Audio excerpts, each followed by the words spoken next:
అయితే కాకరకాయ వేపుకోవాలి. కొంచెం నూనె దూరగా ఎర్రగా అయినాయి, తీసుకుంటున్న పక్కకి. హాయ్ ఫ్రెండ్స్, నూనె వేసుకున్నాను, కొంచెం ఆవాలు వేసుకుంటున్నాను, మినప్పప్పు, శనగపప్పు అన్నీ వేసుకున్నాను. ఆనియన్స్, పచ్చిమిర్చి, కరివేపాకు వేసుకున్నాను.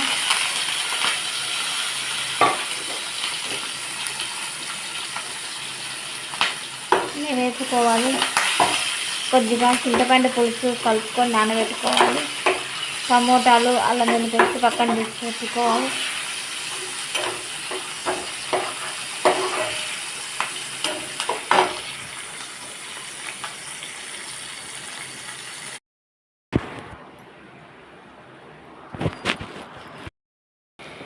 చింతపండు పులుసు ఒక నిమ్మకాయ సైజుని వేసుకొని పులుపు ఎంత ఉందో చూసుకోవాలి. కారం తగినంత వేసుకోవాలి. మీకు ఎంత ఇష్టమో అంతవరకే వేసుకోండి. ఎక్కువ వేసుకుంటే మళ్ళీ కారం అవుతుంది. కారం, ఉప్పు చూసుకొని వేసుకోండి.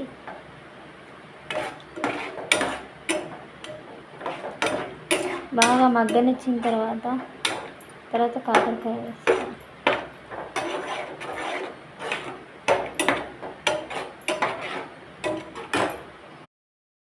బాగా మగ్గింది. టమోటా గుజ్జంతా నూనె అంతా పైకి వస్తుంది. ఇప్పుడు కాకరకాయలు వేసుకోవాలి. వేసుకొని బాగా కలుపుకోవాలి. లాస్ట్ కొత్తిమీర ఫ్లేవర్తో డెకరేషన్ చేసుకొని కొత్తిమీర ఫ్లేవర్ వేసుకొని అన్నంలోకి, చపాతీలోకి చాలా వేడివేడి అన్నంలో చాలా బాగుంటుంది. ఒకసారి ట్రై చేయండి ఈ రెసిపీని, కాకరకాయ రెసిపీని.